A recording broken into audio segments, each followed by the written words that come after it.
अस्सलाम वालेकुम। अगर आप हमारे चैनल पर नए हैं तो इसको सब्सक्राइब कर लें और बेल आइकन को प्रेस करना मत भूलिएगा ताकि हमारी हर आने वाली वीडियो का नोटिफिकेशन आपको मिल सके। ये आज से कई साल पहले का वाक़या है। मेरे एक दोस्त की शादी नहीं हो रही थी। उन्होंने हर मुमकिन कोशिश की, कई आमिलों से तावीज़ लिया, मगर शादी ना होनी थी और ना हुई।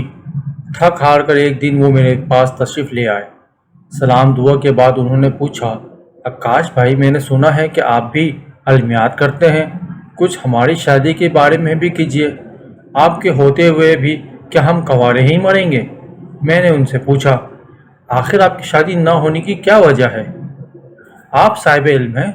जवाब में वो कहने लगे, साहिब ये तो आप ही जानते हैं, मैं तो नहीं। फिर मैंने मुस्कुराकर पूछा, मुझसे पहले किस आमिल से हिसाब कराया है? आपने कोई नक्श वगैरह लिया या नहीं? मेरी बात सुनकर इसने जवाब दिया, आकाश भाई कोई एक हो तो बताओ ना, मैं तो सैकड़ों आमलों को नजराने दे चुका हूँ। कोई कहता है तुम्हारे हाथ में शादी की लकीर ही नहीं है, कोई कहता है तुम्हारा सितारा उल्टा चल रहा है, और कोई कहता है किसी रिश्तेदार ने शादी न होने के लिए ताबीज़ करा रखी है। तुम पर कोई अमल करवा रखा है। बस जितने ने मुँह इतनी बातें, मगर मसला वही का वही है। हज़ारों रुपये बर्बाद कर चुका हूँ। वालिदैन भी परेशान हैं, अगर कहीं मंगनी हो भी जाए तो टूट जाती है। शादी तक तो नौबत ही नहीं आती। अगर मैं कहीं राज़ी होता हूँ तो वालिदैन नहीं मानते, जहाँ वालिदैन चाहते हैं वहाँ से इनकार हो जाता है। मैंने हंसकर कहा, भाई तुम ऐसे ही ठीक हो, शादी करके क्या करोगे? शादीशुदा लोगों के झमेले तुम नहीं जानते। जो लोग शादी कर चुके हैं इनसे पूछो, कोई भी खुश नहीं है।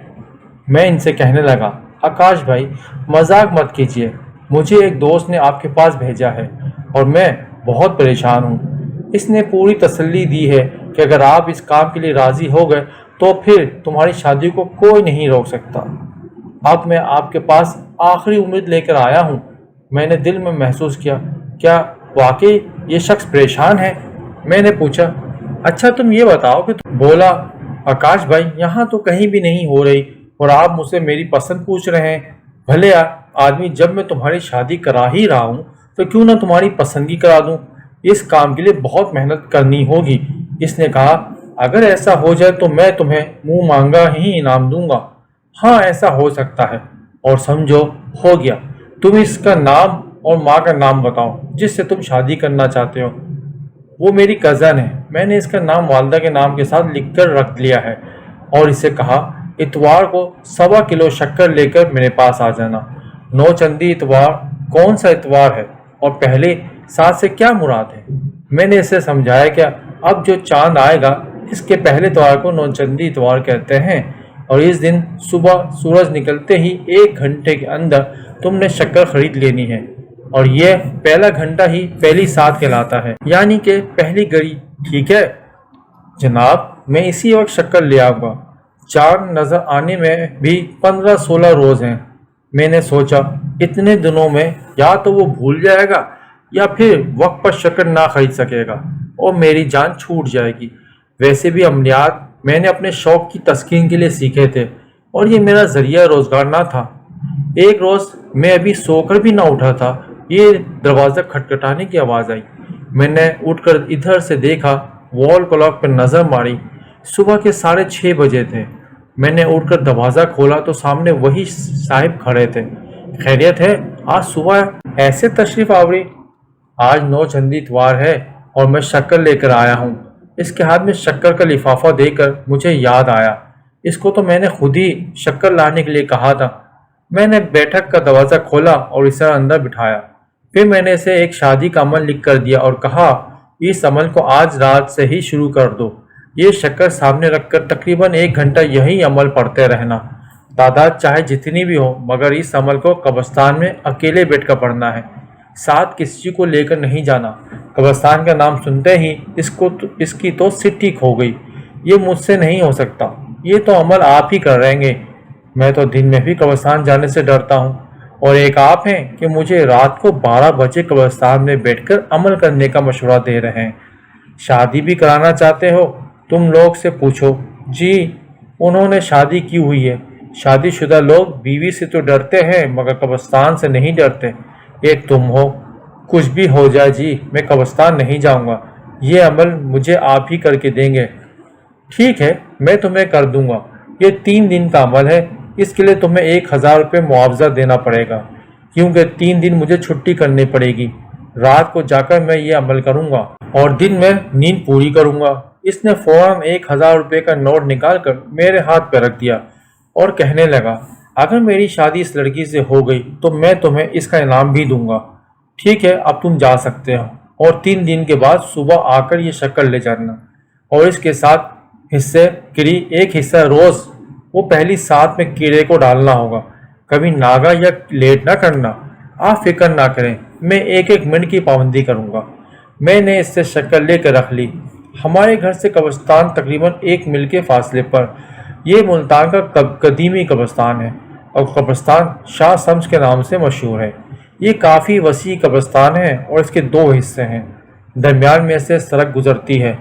कब्रिस्तान से कुछ ही फासले पर दरबार शाह शब्स तब्रेज़ है। कमज़ोन को शुरू होता है। चांद की तारीखों का हिसाब तो मुझे भी याद नहीं, सिर्फ इतना याद है कि 1 जून से इनके दरबार के पास एक काफ़ी बड़ा मेला लगता है। इस वक्त भी मेला लगा हुआ था। मैंने घर से मोटरसाइकिल निकाली, एक शॉपर में शक्कर का लिफाफा रखा और वहाँ जा पहुँचा। कब्रिस्तान काफ़ी पुराना, थोड़ा सड़क से ऊंचाई पर, इसलिए मोटरसाइकिल कब्रिस्तान में लेकर जाना मुश्किल। मैंने मोटरसाइकिल मेले के बाहर बने हुए आरसी मोटरसाइकिल स्टैंड पर खड़ी की और टोकन लेकर जेब में डालकर शक्कर का शॉपर मोटरसाइकिल से उतारा और हाथ में लटकाया और कब्रिस्तान की तरफ चल दिया। इस वक्त सरहद पर काफ़ी रश था, क्योंकि रात के 11:30 बज रहे थे और लकी रानी सर्कस का शो भी ख़त्म नहीं हुआ था।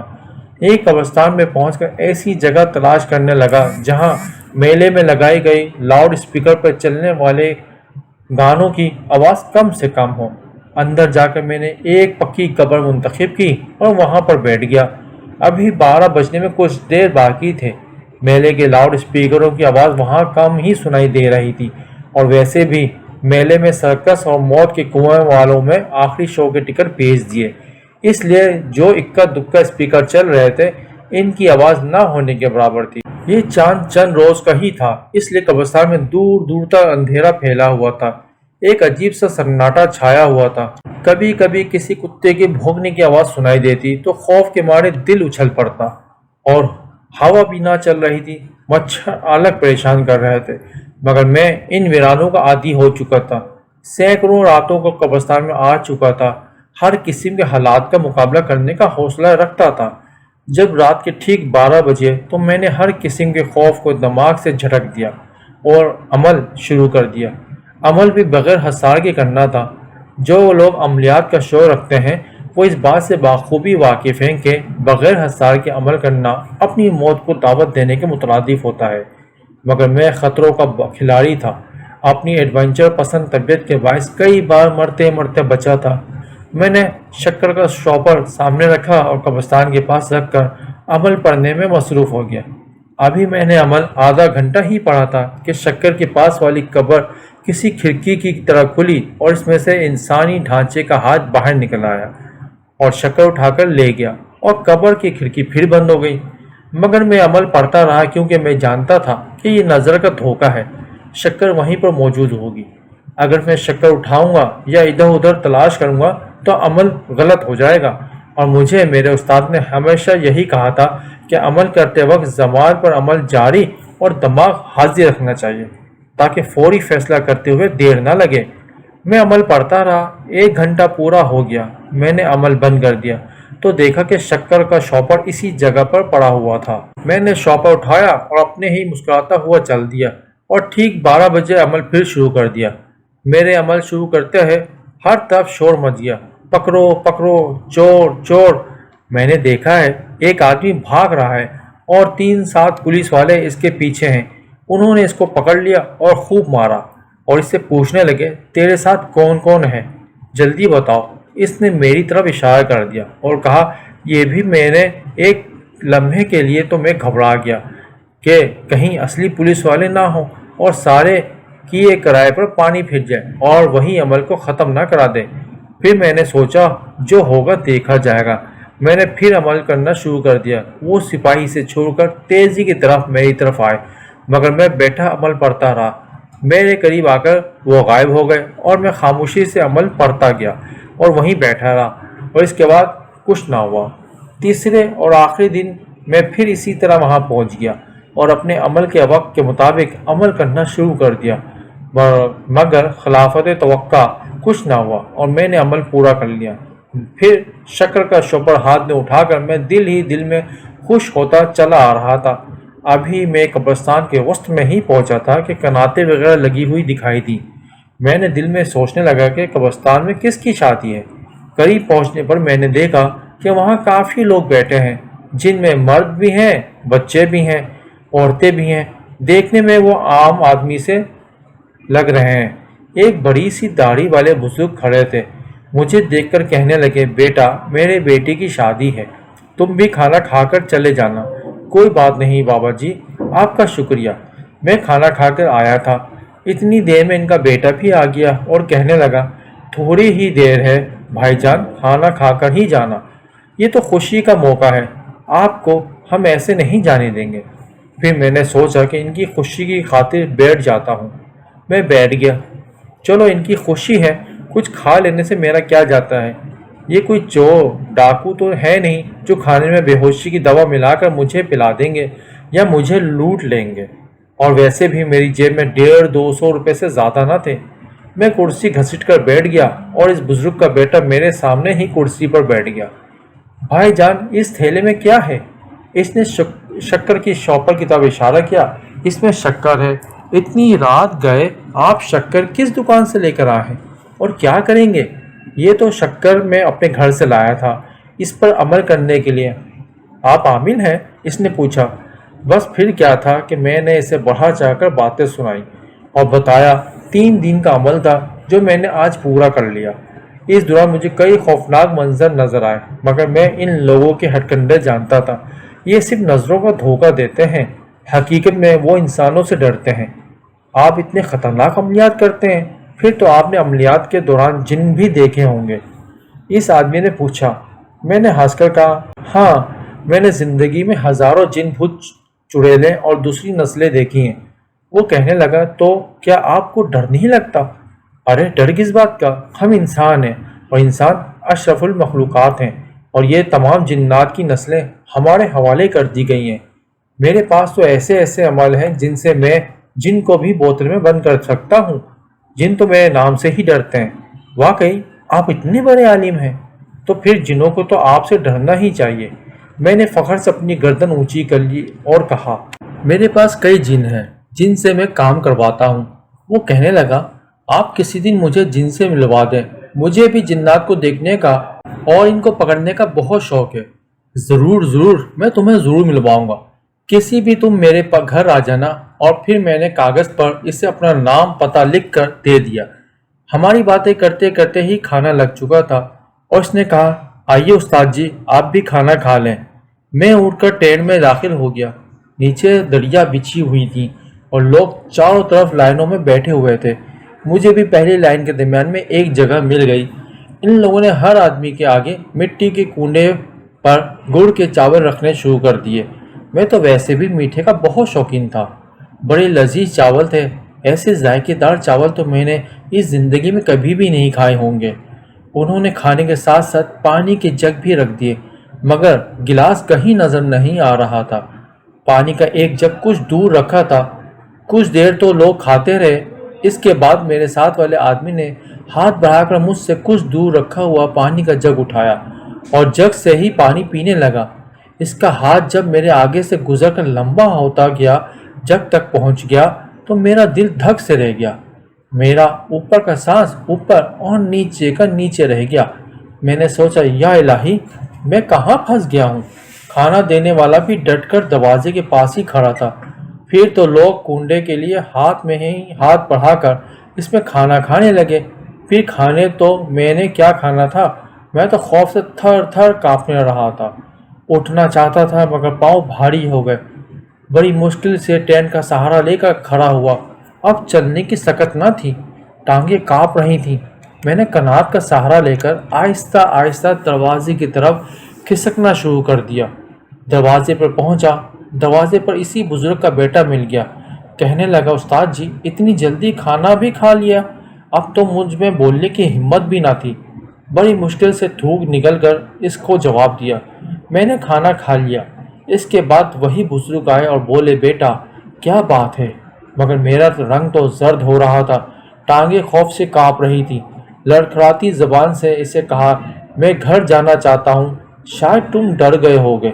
मैंने तो ये सोचा था कि तुम इन बातों के आदी होगे, खौफजदा नहीं होगे। मगर मैं सर झुकाए खामोश खड़ा रहा। इसने मेरा बाजू पकड़ कर सहारा दिया और कहने लगा, चलो मैं तुम्हें सड़क पर छोड़ के आता हूँ। मैं चुपचाप इसके साथ चल दिया। सड़क पर आकर इसने मुझे मोटरसाइकिल स्टैंड तक पहुँचा दिया। मेरे सर पर हाथ फेरकर वो चला गया।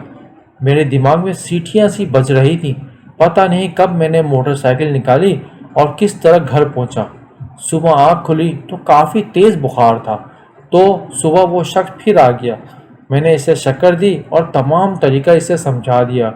कई रोज़ बाद जाकर मेरी तबीयत संभली। 7वें दिन वही शख्स आया तो इसके हाथ में 5 किलो मिठाई का थैला था। वो कहने लगा, आकाश भाई आज मैं बहुत खुश हूँ। आज शक्कर डालते हुए मुझे 7 और आखिरी दिन था। कल इसी लड़की से मेरा निकाह भी पढ़ा दिया गया है। इसकी वालिदा शदीद बीमार थी, इसलिए वालिदा की बीमारी को मद्देनज़र रखते हुए उन्होंने रिश्ता तय कर दिया। रुखसती वो बाद में करेंगे, मगर ये सब कुछ आपके अमल की बदौलत हुआ है। मैं ये मिठाई और 5,000 रुपये नजराना लाया हूँ, इनकार ना करना। ये कहकर इसने 5,000 और मिठाई का डब्बा मेज़ पर रख दिया। इसके बेहद इसरार पर मैंने वो पैसे ले लिए। दिल में ख्याल आया कि किस कदर खौफनाक मंजर था। अगर मुझे कुछ हो जाता तो फिर क्या होता। आज इस शख्स के 4 बच्चे हैं। वो जब भी मुझे मिलता है तो आज वो जिन्नात की शादी मेरी नज़रों के सामने आ जाती है और एक अरसा गुजर जाने के बावजूद मेरे दिल की धड़कन बढ़ जाती है और मुझे खुद पर यकीन नहीं आता। मैंने खुद जिन्नात की शादी में शिरकत की और इसमें खाना भी खाया था। अगर आपको हमारी ये कहानी पसंद आई हो तो ज़रूर इसको सब्सक्राइब कीजिएगा और कमेंट्स करना ना भूलिए।